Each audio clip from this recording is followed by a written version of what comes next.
In the last lecture, we looked at Napoleon and his relationship to Europe, the conquests, the reorganizations, and the reform. We also tried to note the possible impact of the reform on the future histories of the conquered regions.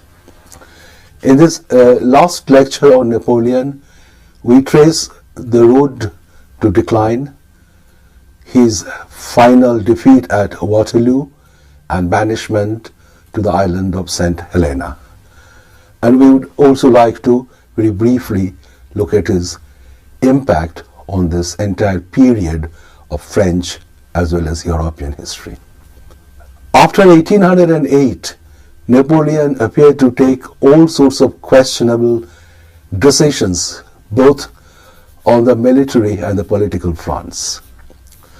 We have seen that by 1807, Napoleon stood at the zenith of his power and had virtually subjugated or had brought all the European powers into a subordinate alliance, except for one power, and that was Britain. Britain proved to be Napoleon's and France's state-first enemy from the early 1790s.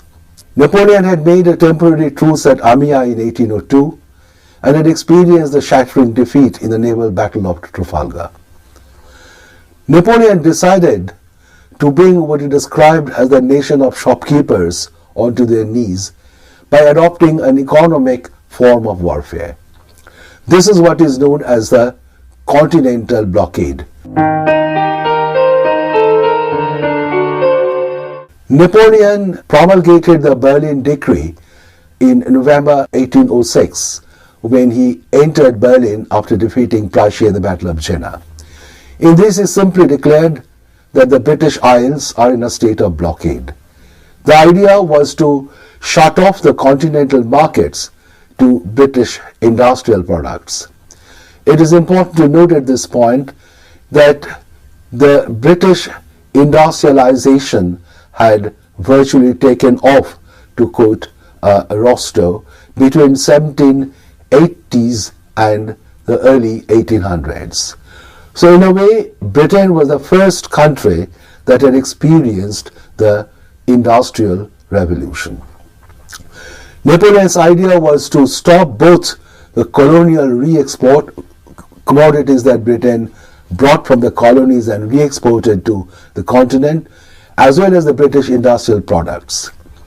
By affecting their trade, Napoleon hoped to produce a glut in production and thus drain away Britain's gold reserve. This he felt was the surest way of attacking, or indeed of bringing Britain down on its knees. He meant to conquer the sea by land, as he said, not a direct warfare but an economic warfare. Now, as an economic weapon, it was probably not very wrong in its conception, but we shall see a whole lot of problems crept in when Napoleon tried to enforce it. The Berlin Decree was followed by Milan Decree, and much later came the Fontainebleau, then the Trianon and Saint-Cloud decrees between 1806 and 1810-11. Now, when Napoleon announced this, Britain responded by issuing orders in council. They said that any ship obeying the Berlin Decree would be considered as an enemy ship. In order to avoid this, what was essential was to take out a permit from Britain.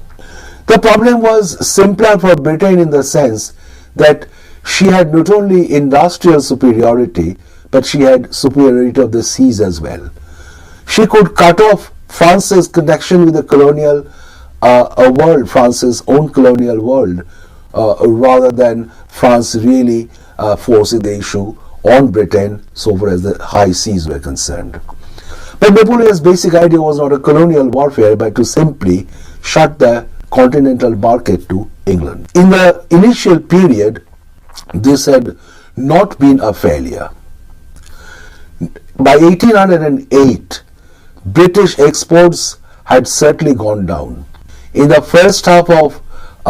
first quarter, should we say, of 1808, British exports went down in total value from 9,000 sterling pound to about 7,000 sterling pound. In the next quarter, it went down even further, from more than 10,500 sterling pound to about 7,000 sterling pound again. Now, this would have affected Britain adversely. Again, this was a moment when Napoleon took a questionable decision, that of intervening in Spain. And this, at a level, let Britain off a hook, something Napoleon was to repeat again in 1810-11. As Napoleon continued with the continental system and was trying to make it more stringent, there was a possibility that France might also substitute Britain as the supplier of the continent. Here, however, there was a problem, because France was not yet an industrialized country. Therefore, French industry was not quite equipped or large to really replace Britain as the supplier of Europe. As a result, when British commodities were not reaching the continental markets, the people felt the pinch of it. Napoleonic argument was that Europe must unite and suffer temporary deprivation, did not cut any ice with the people, because they found hardly anything to choose between a British domination or a French domination.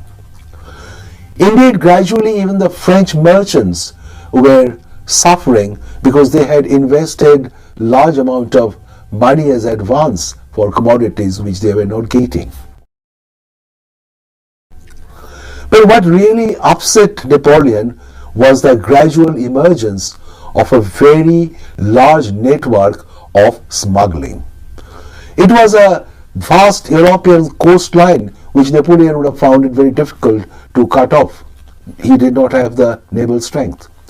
Portugal was in very close alliance with Britain, and it virtually acted as a subsidiary economy of England. So goods would come to Portugal, through Spain it could reach Europe. It would go down, come to the Italian coast, Adriatic and otherwise, and then from there through land route or riverine route would reach the interior of Europe. It will also be coming through the North Sea or the Baltic region. So it was difficult, or if not impossible, to cut off the vast European coastline. How Napoleon tackled with the smuggling. One reason why Napoleon intervened in Spain was that he needed to go to Portugal. He could not take the sea route, therefore he had to go to Portugal through Spain.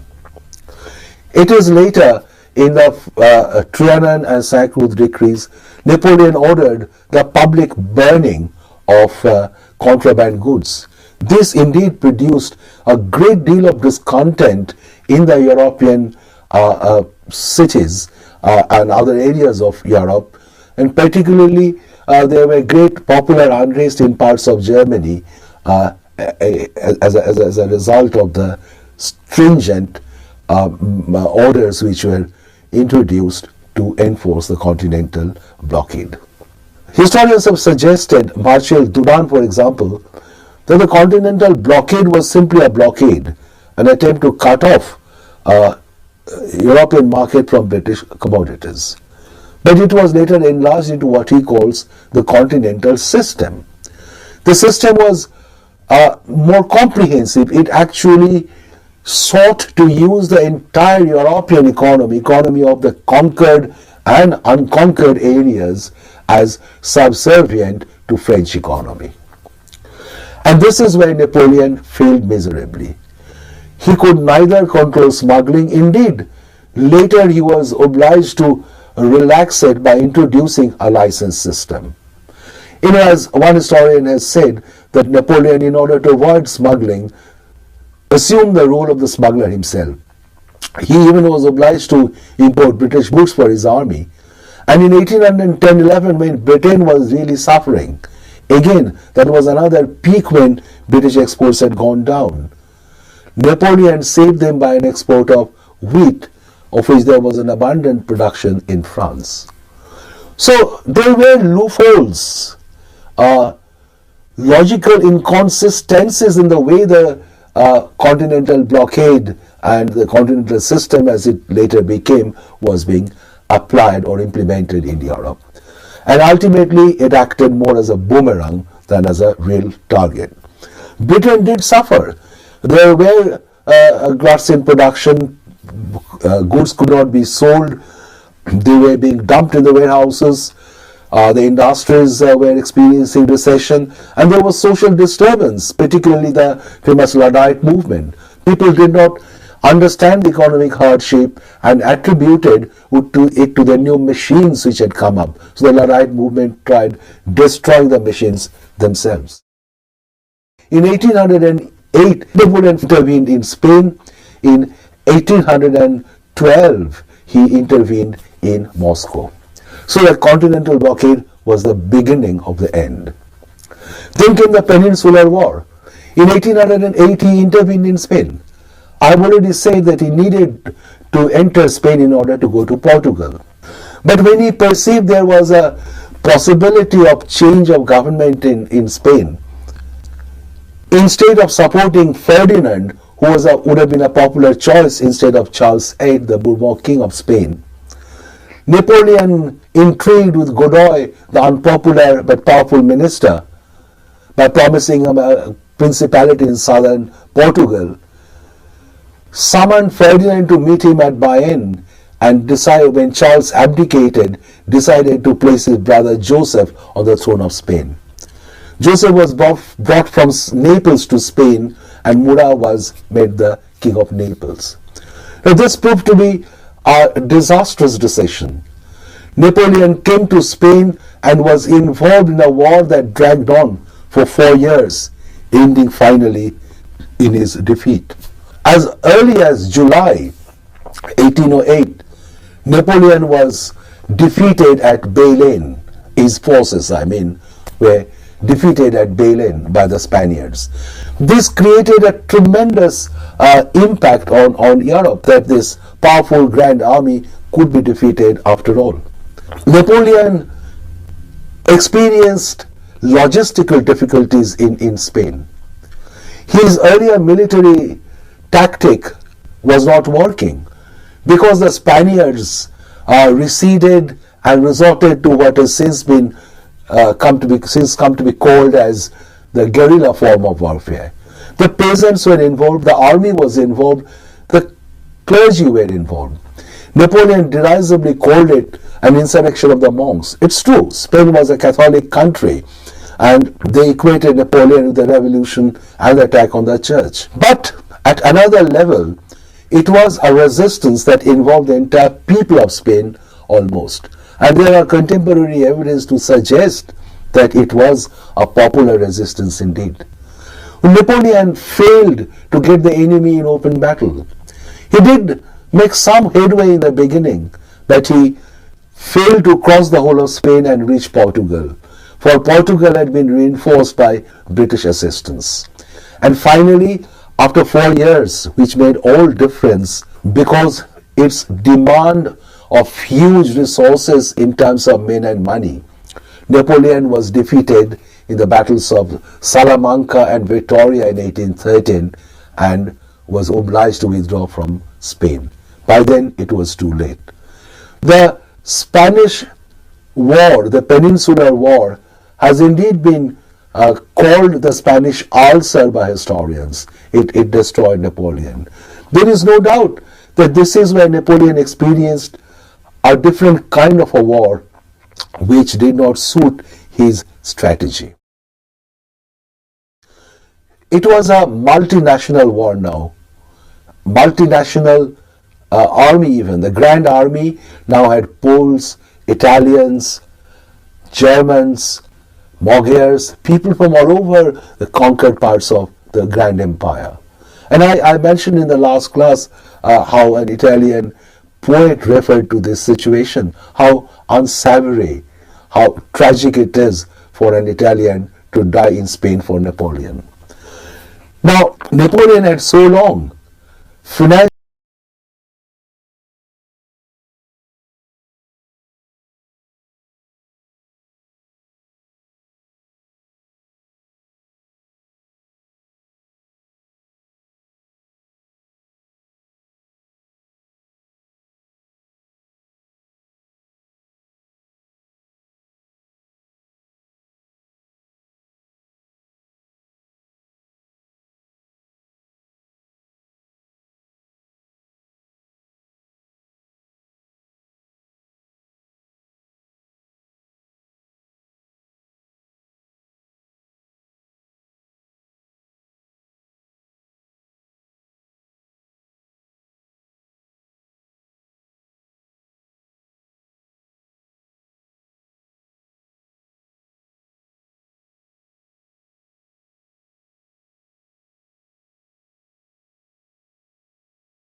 there was some kind of a popular uprising as well. By the time Napoleon returned at the end in 1813, he had only one-third of this huge grand army left. Napoleon knew he had committed a mistake, but he felt he would have time to rectify them. At the same time, he had to withdraw from Spain. Spain was lost, so was Portugal. And from Portugal, Wellington, the Duke of Wellington, could now come via Spain and attack France from the southern side. Napoleon felt he could still recover his grounds. He did mention it to his aides. I have made a mistake, but I know I have ways of rectifying them. He again got together an army, and at what cost? Conscription was reaching absurd proportions.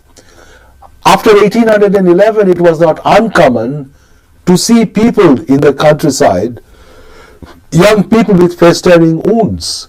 They had inflicted wounds on themselves and going around simply to avoid being conscripted for Napoleon's army. Napoleon nevertheless got together an army of about 300,000 and decided to march on Europe again. He would go as far as Germany. And it is here that he was to now confront and arouse people in Germany. The German battles had been called, one battle at least, as the Battle of Nations. There was a feeling of the other that I mentioned earlier, that Napoleon was now seen as something that did not mean good for the Germans, as it did not for the Italians. Jerome from Westphalia was reporting of unrest. Holland of Louis had indeed very clearly indicated dissent about the continental blockade. Louis was ousted and Holland was incorporated into France. Napoleon was moving, but now he had the Austrian ruler as his relative. He had married the Austrian princess. So Prince Metternich, who was the foreign minister and the chancellor of Austria, proposed Napoleon terms of peace. He was to be dissuaded from making further war, and Napoleon would be allowed to preserve some of his conquests even, but he must accept peace and not make war anymore. I think the tragedy of Napoleon is summed up in what he told Metternich, and I must quote from him.